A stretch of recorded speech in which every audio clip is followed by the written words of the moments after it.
It is 3 p.m. again on Saturday, and we have a topic we bring to you as this is this morning questions from one of our walking-in client.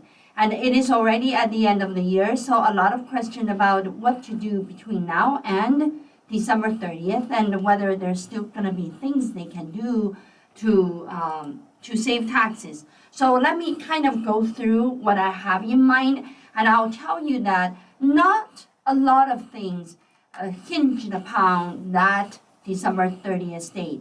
So there are things has to be done before the end of the year, but there are also things that is really a treatment, tax treatment, accounting treatment, or whatever treatment that is, that you can do it now, you can do it later, you can do it before you do your tax return. But the key is to get that adjustment in and really understand why your adjustment has a proper backup to it. So you are looking at my website, and this is just a dialogue that you can actually communicate with us there. And I want to show you the YouTube channel because this is the channel you can come in to look at things we talked about, or you may be seeing our notification of what we talk every day, but you didn't have time at that time. You can come back here to see what we loaded. We normally load what we talk about within 24 hours, so you will see that right away. With that said, let me go ahead for our scheduled topics because it's quite a big things I want to mention to you. But one thing I am going to mention to you while I go through the slides is the time. I will tell you how urgent that is. So that would really help you, isn't it? All right. Let's share my PowerPoint. 2024 last minute tax saving strategies. And about our firm, the first 3 slides is always administrative, but yet important because we do want you to know communitycpa.com. You can find our information on the internet, but we're bean counters, right? We're number people. So I laid out the numbers and for you to impress you. I should start with $200 million because that is actually representing one of our largest clients on the annual sales. So that gives you a sense of what kind of clients we're working with, right? And then we have 12,000 clients in numbers and 40 professional, 27 years of public service. And we have 10 different languages spoken by our professional staff. So you can imagine we kind of have one language for 4 people because we have 40 of us, right? So 10 different languages, that kind of give you that idea. And we have 6 partners in our firm. You can find their name on our website, communitycpa.com. If you go to appointment button, you will see those partners. And number 5 is the branches that we have currently. Our latest one is Houston, Texas. We're working on developing more branches, and at one time I say that's it, but I kind of changed my mind with the election, so I am definitely building more branches. And 3, number of years, I served on a national committee, which is it served as advisories to IRS, so that kind of give you an idea of my personal credentials, right? And 2 books that I have written so far. And number 1, the last one, number 1 is the goal we have for our firm, just one goal, to serve small business with our heart and soul. We really is the one. We think for you, we live in your lifestyle, and we are you. So it is almost impossible for us to not think for you because we are you. Very simple. Community CPA is not a business that we bought from somewhere, we become big. We literally grow ourselves from 1 client to 12,000 for the past 27 years. Very long time, right? You might say that, well, you grow very slow. Yes, we grow very slow because we grow organically. These are the 2 books I was talking about. And it's on internet, it's on Amazon, you can purchase. I am very proud of the book I wrote because in the book, it has that time period my thinking. So the first 8 a.m. was written in 2019, and 10 a.m. was written in 2023, and published. So I was writing that during pandemic time. So it reflected a lot of, at that time, kind of thinking. If I look back, there's a lot of things I want to change, but I also want my reader to know that when you read a book, it is actually doesn't represent the author's maybe today's thinking. It represents the author's stage of mind at that time when they wrote the book. So a lot has happened from there to then now. So I'm doing 2 p.m. and it will reflect what I am thinking today. No responsibility disclaimer, and yes, and just in case the content expired. And if you're still looking at the content, then of course it won't be right. And you should not rely on anything on internet that you don't pay a penny for. It's free, and you want to take responsibility of what you learn. And no exception. What you learn from Community CPA webinars, which is free service to you, and you make your own judgment, whether we are professional, whether we're doing a great job or not. And I will tell you that we have so many new clients coming from YouTube channel. So I know we show you our sincerity. I know you see that, you feel that, you know what we're talking about. And you know the content we give you is solid. It is solid. 24 days left. Is it 24 days? No. Oh, yes.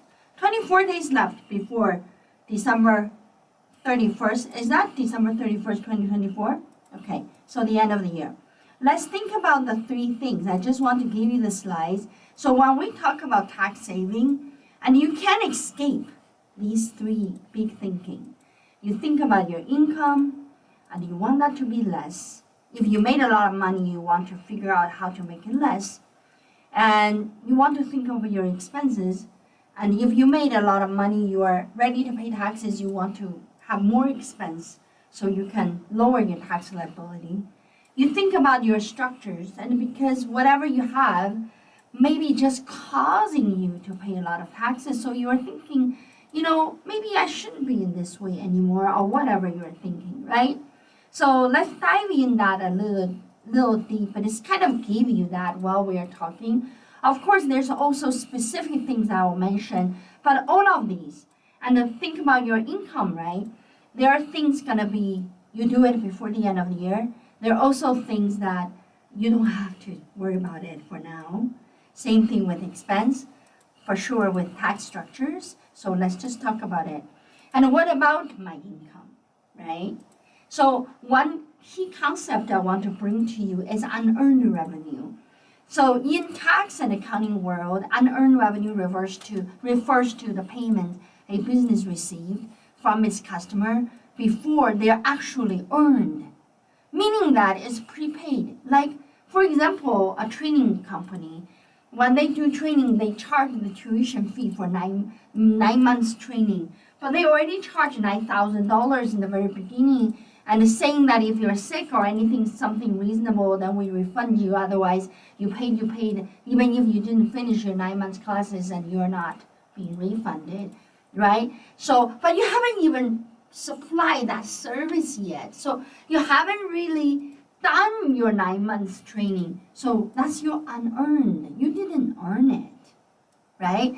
When you have unearned revenue, ladies and gentlemen, you don't pay taxes on there, because you haven't provided. So you may say, I'm not sure that's right.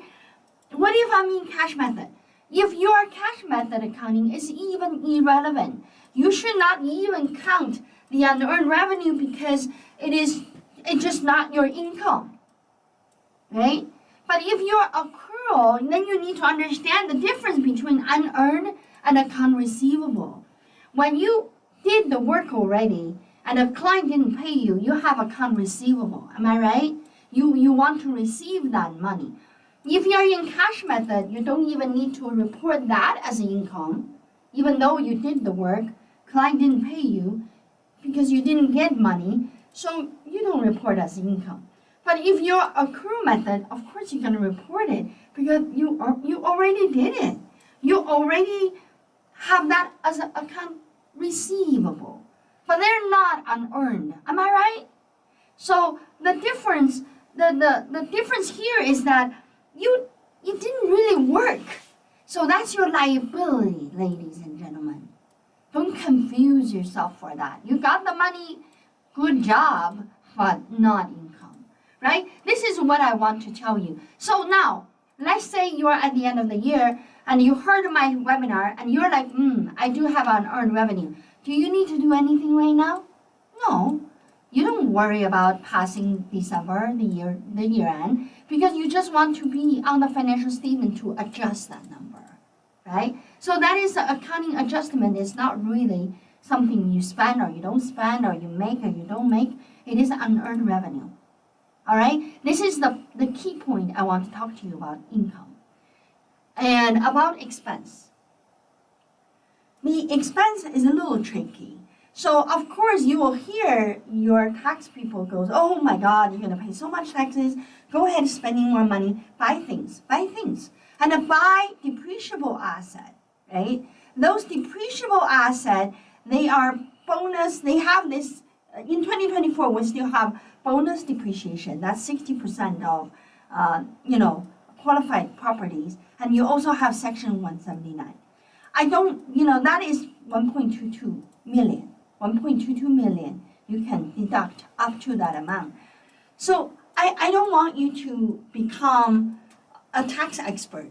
I just want you to hear the buzzword. When you buy depreciable asset and making sure you consider 179, make sure you consider bonus depreciation. And so, but of course this purchase has a time limit. You have to buy it, use it before the end of the year. Did you hear me? So if you are cash accounting, then when you buy it, you use it, you better paid it already. The money need to come out of your bank account before the end of the year. But if you're accrual method and it is payable, it's okay. You can pay it next year, but you already can count that as your expense because you already bought it, you already use it. Makes sense, right? So accounting method is something you want to understand the difference. Of course, fiscal year. And sometimes folks are saying that, we have a company selling Christmas trees. When is the time they make money? November and December. So they bought the trees and everything, and the bill is due in January. If your year end is December, what do?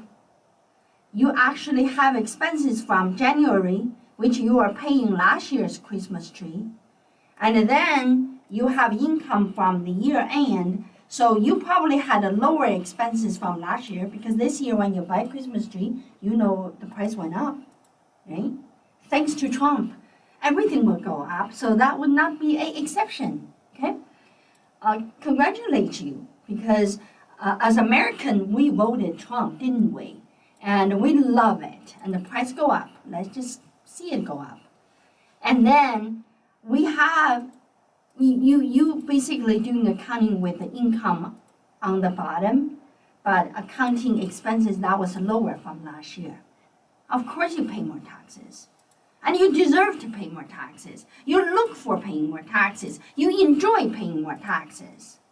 The right thing to do to not paying that taxes that way is to have your year beginning in November. Have your year begin in November so you make money for the first 2 months, then your expenses is accordingly matches to your income. And if your tree went up in price, and to increase your selling price. As a business owner, you need to be able to weather this economy. You can weather anything, why not this?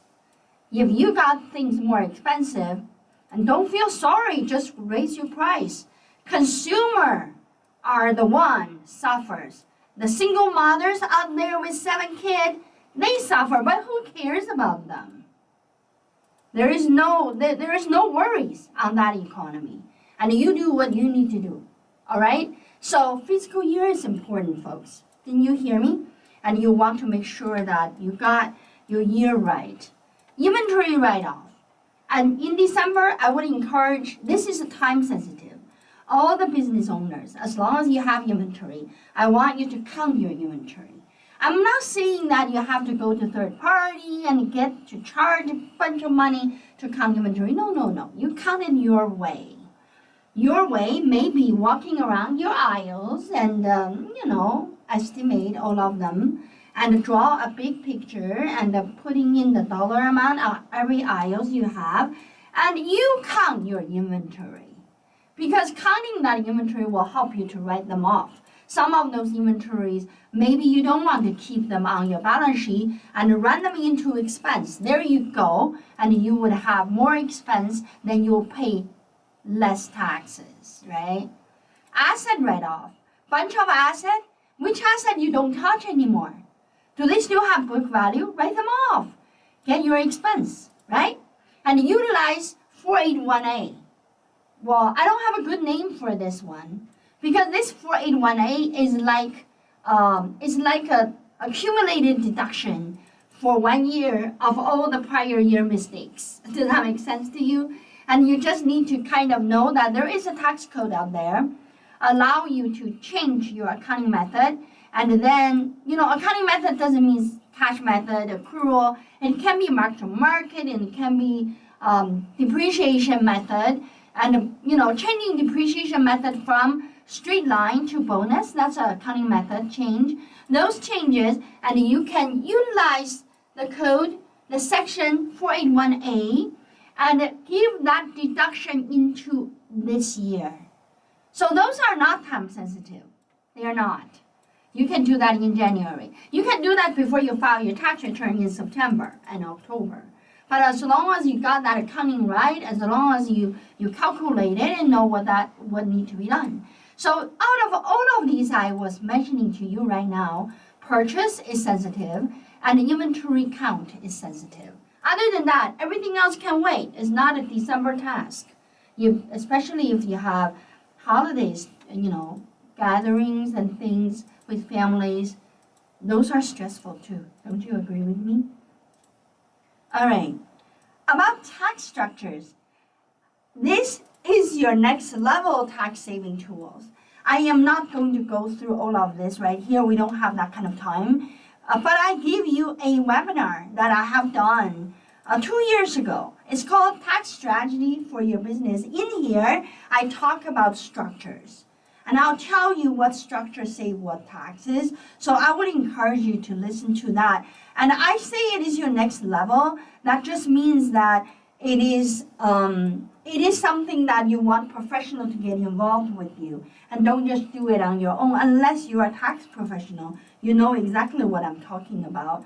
And do we have time sensitive on this one? Yes or no? Depends on what saving tools you're going to pick. So I'll give you an example.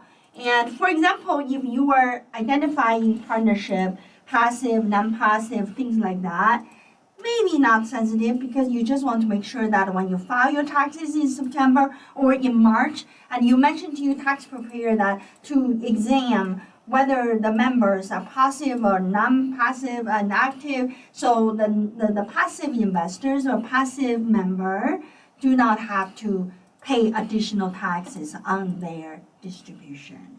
Makes sense, right? So those are not December sensitive things. They are, you can do it. You can do it without being so stressed out for December. All right.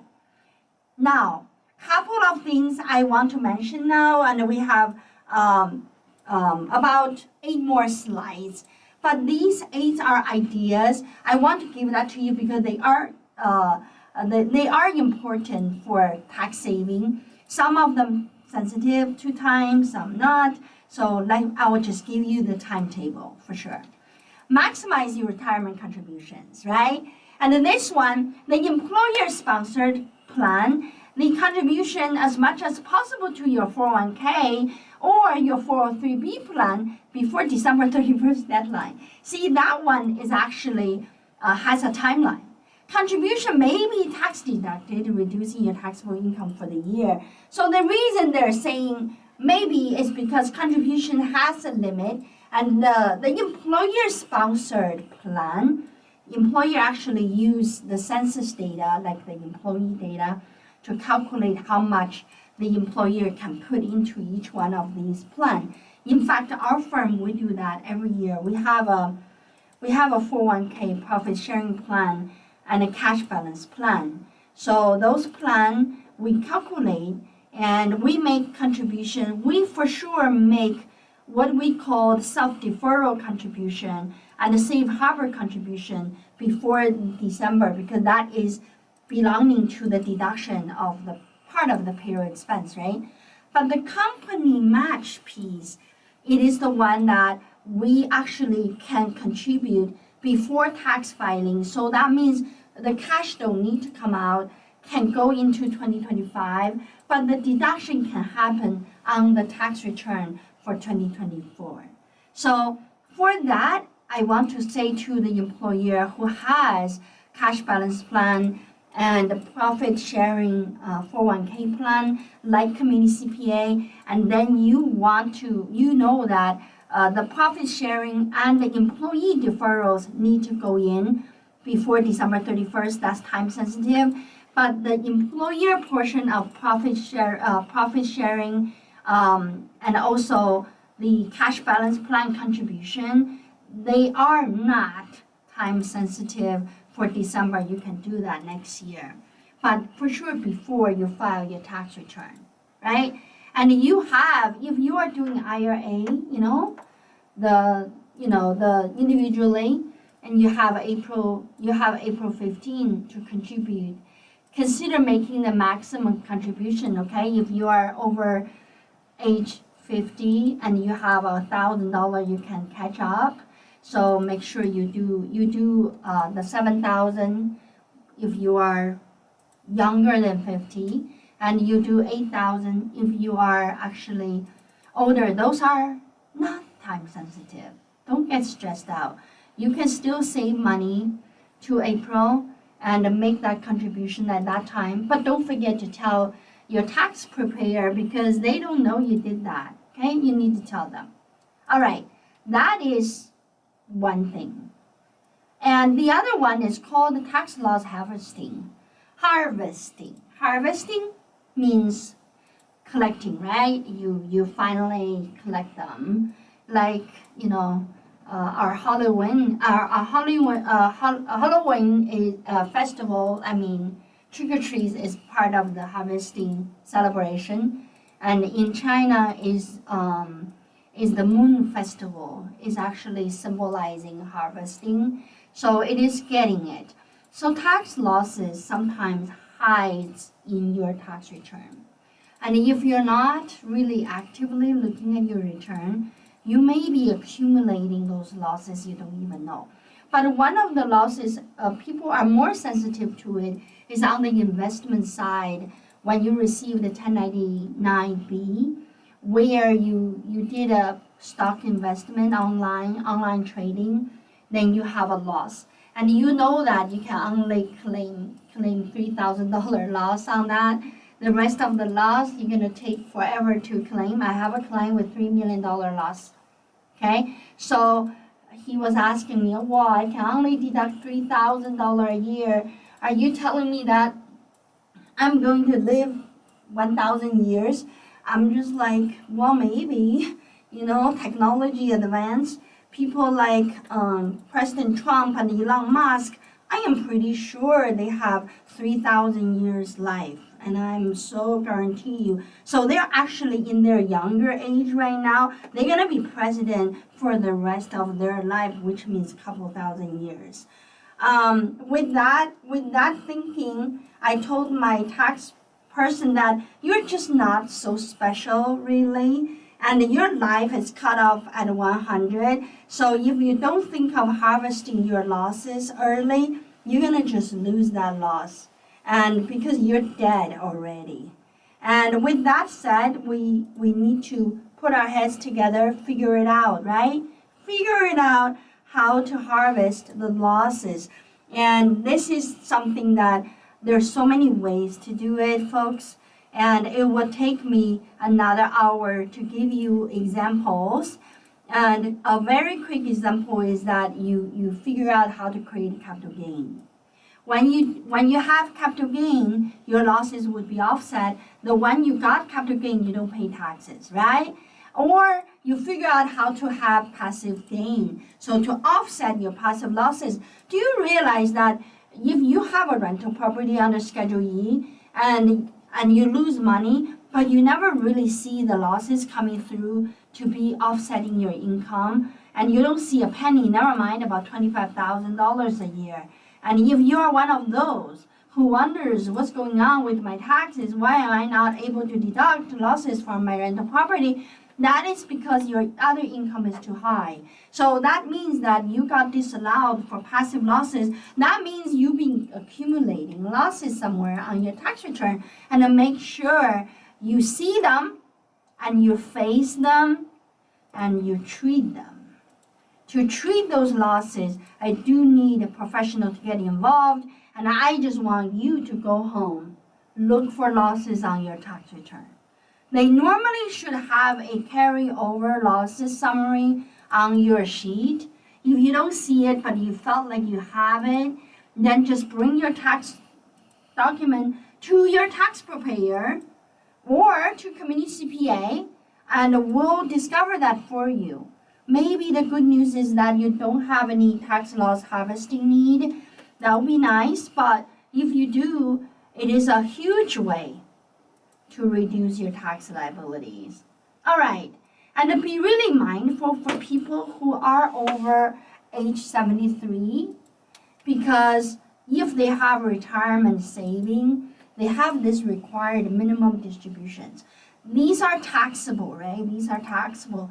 But I'm not even too worried about it being taxable, because tax is a tax, right? But I am more concerned that if you didn't take it, you got this 25% penalty. It is kind of a lot, all right? So just make sure, your first distribution can be delayed till April if you turn 73 in 2024. So don't be late, okay? When you are at that age, hopefully you have children comes around to help you so they can make sure that you don't get penalized. We have some seniors, so unfortunately, doesn't even know. So they do have some money, not that much, but they pay penalty because they didn't even know.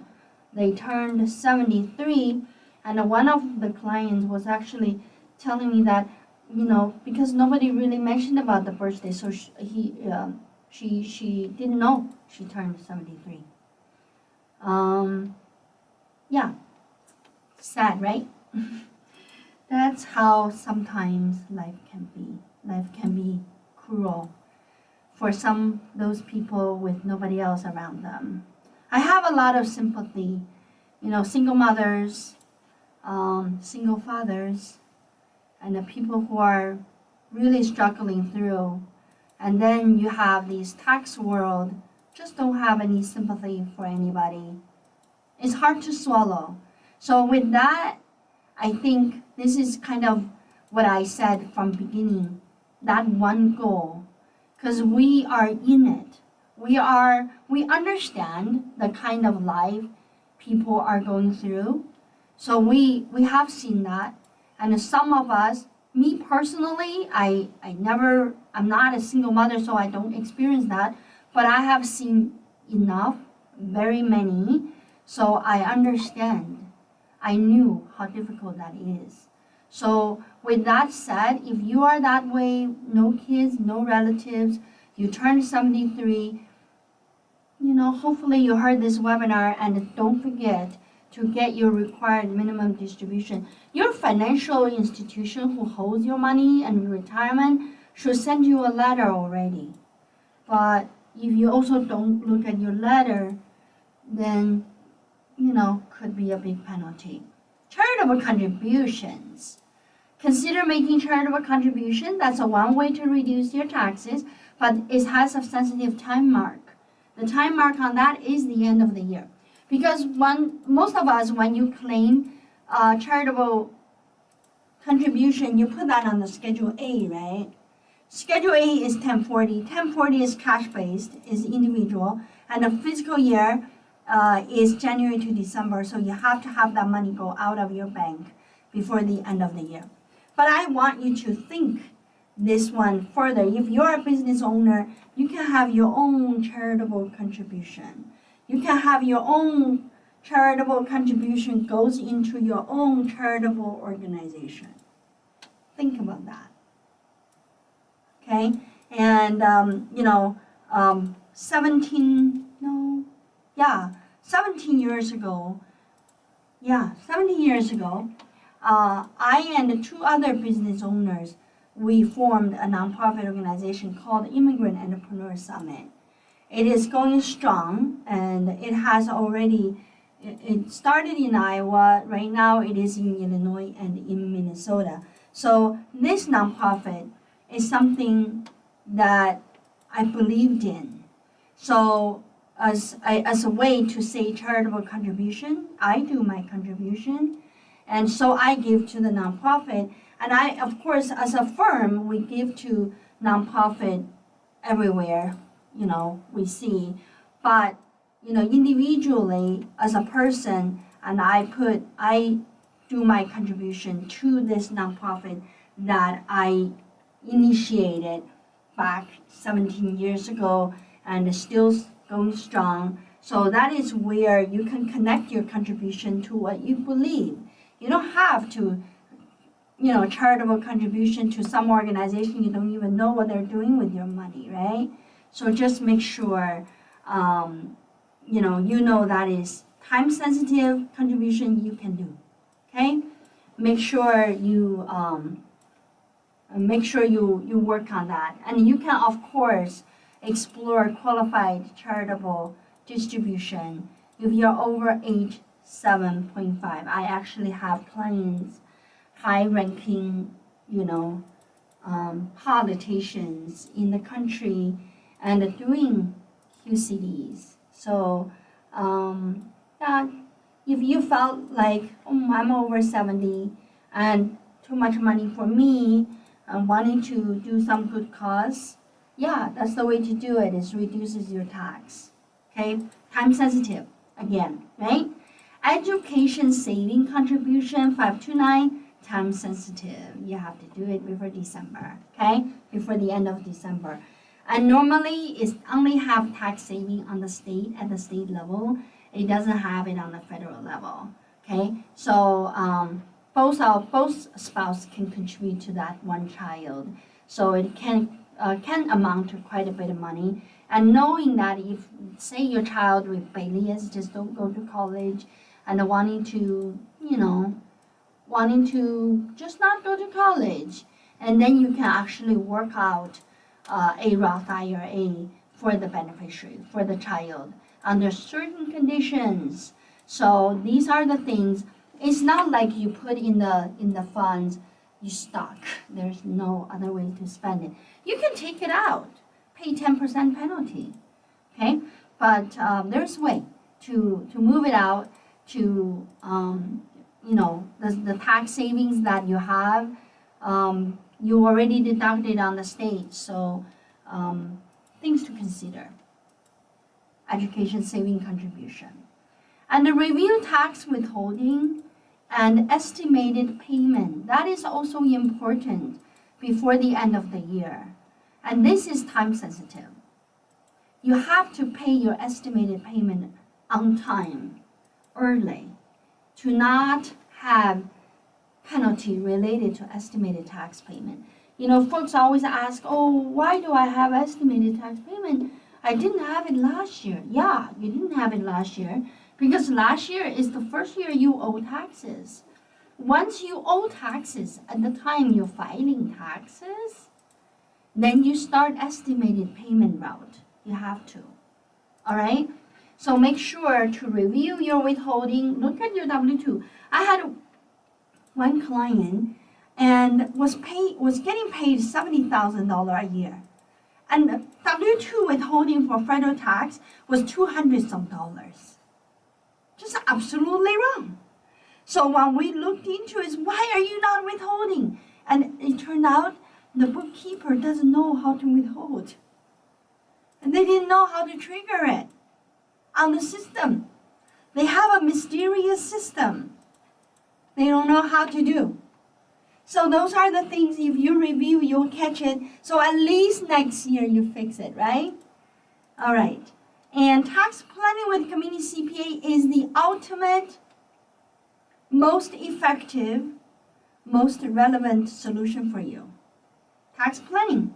When you do planning, all of these things I was talking about will come in. From income review, expense review, tax structure review, and from contribution limit all the way down to inventory count.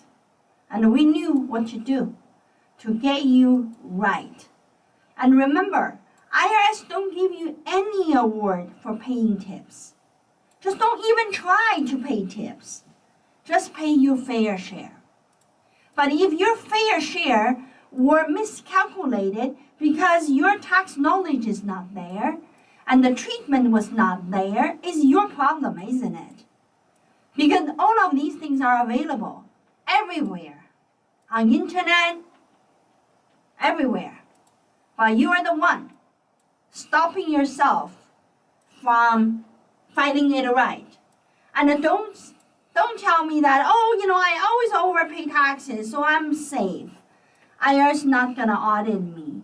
I'm cool. I always overpay taxes. Congratulations, you'll still get audited no different than the people who does very bad job and, went under the radar. The idea is there is no need to go on extreme. We just want to do a good job and knowing that we're in compliance. And the community CPA is a place that we will not do it wrong. It's not worth it. I don't want you to do it wrong. We don't do it wrong because we have to do it right to last, and you have to do it right to have a legacy. So there's no going under, and there's no gray area. There is no lucky here. It's only what we put together as appropriate tax treatment that made available from the president all the way down to the people who makes minimum wages. All right, before making significant financial decision, you should consult community CPA to tailor the strategy to your specific situation, ensure compliance with current tax law. And right here, we had a person and did a transaction, business transaction, and without consulting community CPA. I don't know where they went to consult. They overpaid $1.3 million taxes. And I reviewed it and I told people, too late, too bad. 1.3 million could have been your money and you paid on taxes. Did you get a letter from IRS to thank you for 1.3 million? That probably can afford one employee they have in their company, in their agency? No. But this is the difference when you affiliate yourself with people knows how versus just do it thinking that's what it is. No. Changes in 2025 is huge. So whatever you do in 2024, this tax season, could be the very last time you do it that way. So life doesn't end. You go through this tax planning this year, next year, 2025, everyone should go through tax planning. If you already did planning with community CPA, you already knew how much benefit you had from it. And if you haven't, and you don't feel like you need it today, then in 2025, you need it. And that's the webinar I put together for small business owners, how to weather the Trump economy. There's some good information, but because the policy is policy. As long as they're not being finalized, it is all speculation. But you would want to believe that whatever was talked about during the campaign and whatever was written in the project 2025, and it will make its way out to be a reality. So with that said, that's what we're gonna see, changes. All right, folks,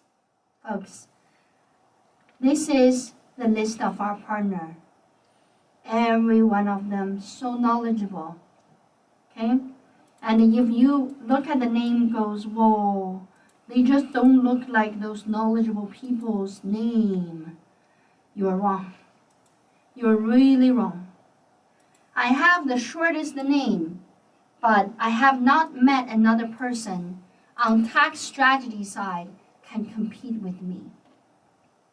So you may want to look for a short name to equivalent that with intelligence. That may help to find the real genius in the industry. So all of these people, other than Huang Chomjungwad, has a long last name. Every one of us has a little short name. Interesting, right? Chomjungwad is a Thai last name, and Huang, that word means precious gift. And she is indeed a precious gift to this world, and she does a lot of things for the firm and for the client. So for payroll, sales tax, and you can rely on her. She actually also, our firm grew, right, from the little size to today. So Kwang actually went through accounting, tax. Ask her, what does she not know? Maybe that way you'll figure it out. All right. What about tax planning services? And it is right now, and you can call us and to make appointment with us. And this is the final slides I want to tell you. Go to Community CPA, subscribe to our channel. Okay. We have so many videos on there. You just type in what you want to learn on the search on the magnified glasses. Then you will find the relevant video and the relevant minutes, shorts. So that way it helps you, right? And making sure to subscribe to our channel. We have 6,040 subscribers right now. And we have like 1,400 videos out there. So keep a note about our phone number. You can call for tax planning, 515-288-3188. I will see you again, folks, on the Tuesday.